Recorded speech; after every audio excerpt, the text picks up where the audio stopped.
Oui, Lazy Leg et Rocio Adio, qui sont vraiment deux étoiles dans leur univers, le flamenco et le breakdance. Lucas est un garçon paraplégique qui enseigne, qui transmet la danse au-delà de quelques limites dont on peut être affublé. Cette chanson parle de ça, cette chanson parle de résilience. Par amour, ça raconte l'histoire de deux êtres qui traversent un ouragan dans leur vie, qui sont heurtés par un accident de vie assez foudroyant, qui finalement, grâce à cette capacité d'amour, arrivent à s'en sortir. Ouais. C'est ce que vous voulez transmettre? Oui, je pense qu'on est vraiment beaucoup plus fort si on est non seulement capable d'aimer, mais de se laisser aimer aussi. Parfois, c'est ça qui est plus difficile. Papillon, ça vient d'un surnom que votre grand-mère vous donnait quand vous Oui. étiez petite. Ça a ce côté éphémère aussi? Oui, enfin, c'est avoir la faculté de goûter l'instant, prendre la mesure du fait que les moments qui nous sont impartis parfois sont un peu plus limités qu'on ne croit. Et donc ne pas être dans l'inquiétude de demain ou dans la nostalgie d'hier. Peut-être être ici, maintenant. Papillon, c'est un totem qui me rappelle l'urgence d'être ici et maintenant. C'est important pour vous de refaire cet album en français? C'est naturel, c'est à la fois un de mes berceaux linguistiques et le premier public qui m'ouvre les bras est un public francophone. Donc oui, c'est sûr que c'est important. Sur Facebook, on dit que vous êtes une voix, de la douceur, un accompagnement le long d'une vie. Ça vous parle, ça? Vous avez des gens qui vous suivent depuis très très longtemps?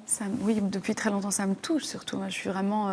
J'ai beaucoup de gratitude pour ça, beaucoup, beaucoup. C'est assez spectaculaire de voir ces jeunes femmes évoluer, ou ces jeunes hommes évoluer près de moi, d'une certaine manière. Il y a des fans que j'ai vraiment vu grandir, qui étaient là, ils avaient 14-15 ans. Aujourd'hui, ils en ont 30-35, ouais. Alors justement, Romy, par exemple, qui vous suit également, elle vous connaît depuis qu'elle a 8 ans, elle a 30 ans aujourd'hui. Ouais. Elle voudrait savoir quel est le cadeau de fan qui vous a le plus touché. Bien sûr, parfois c'est ce qu'on me donne, mais c'est bien souvent le temps et ce qu'on me dit. C'est-à-dire, c'est de quelle façon un fan... et parfois le mot fan est un peu galvaudé, mais de quelle façon cet être qui vous suit et qui vous aime se pose et vous demande vraiment comment vous allez. Et vous regarde vraiment dans les yeux et vous dit ça va, ça se passe bien en ce moment, tu as l'air fatigué ou pas. Parfois, c'est aussi, ça fait du bien de te voir comme ça. Il y a vraiment tous les versants. Et c'est cette attention qu'il porte. C'est le fait que ce regard, pour moi, va un peu au-delà, si vous voulez, de juste la chanteuse ou la personne célèbre.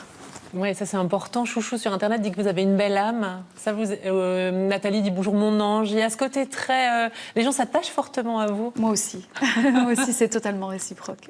Là, vous partez en tournée mondiale. Oui. On a rajouté une date à l'Olympia, le 5 février, parce que les 2 premières dates sont complètes. Vous allez venir dans la région, le 8 janvier à Roubaix, le 9 à Bruxelles, pour vos 50 ans. C'est ça. Ça compte de chanter en Belgique pour vos 50 ans? Je n'ai jamais chanté un soir d'anniversaire. Je ne l'ai jamais fait. Depuis 25-30 ans que je fais ce métier, je ne l'ai jamais fait.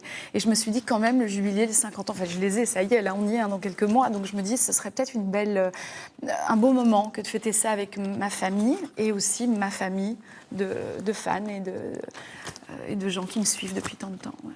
Alors, nombreux sont ceux qui vous remercient pour ce nouvel album. Lucie parle d'un bijou d'album. Ils sont plusieurs à dire qu'il est très joli. Vous le saviez, vous l'aimez cet album? Vous avez toujours le doute quand il sort? Je dis beaucoup en riant, j'ai beaucoup d'autodérision par rapport à moi-même. Je suis un petit doute qui marche, vraiment. Je savais que c'était alors qu'on fasse un album joli, moins joli, ça reste assez subjectif de le définir. Mais en tout cas, moi, j'étais heureuse avec ce que j'avais écrit et ce qu'on avait fait avec Sharon, Mo et Elodie M, qui a encore participé à certains textes sur cet album et avec laquelle j'avais travaillé avec elle sur Ma vie dans la tienne. Donc, je suis assez fidèle. J'aime former des équipes qui ne vont pas se démentir dans le temps. J'aime cette idée, vraiment. Donc oui, j'étais heureuse. Les gens qui ont travaillé avec les plus grands, Britney Spears... aussi. Il y a Maud Enemy, c'est un petit génie suédois qui a travaillé avec des très très beaux artistes, Pink, enfin plein de gens. Et donc moi je l'aimais cet album, mais après, même si moi je l'aime et j'y suis bien, je me sens confortable avec ce que j'offre. Est-ce que ça va être reçu? Est-ce que ça va être compris? C'est toujours là.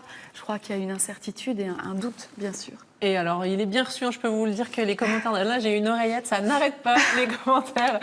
Sur Facebook, Geoffrey, qui a 17 ans, il est belge, il demande comment vous vivez l'acceptation de cet album à travers les continents. Parce qu'à chaque fois, c'est un succès mondial. Parce que là, c'est en français, mais ça marche aussi partout. Ce qui se passe, c'est que certaines chansons dépassent ces limites linguistiques, effectivement, ou ces limites culturelles, et trouvent un écho de façon plus émotionnelle. Je veux dire, fait, les gens se branchent plus à l'émotion qu'une chanson peut susciter, à un endroit où eux peuvent se connecter à ce thème que, je dirais, à l'artiste ou à un album en général. Ça me dépasse un peu, je vous dis la vérité. Une chanson, par exemple, même comme Je t'aime, que je chante depuis plus de 2 décennies, le fait de l'avoir chanté dans des pays où on ne maîtrise ni la langue ni le thème forcément. Alors Je t'aime, c'est universel, certes, mais c'est quand même... Je t'aime, on peut écouter un petit bout en audio. Bien sûr.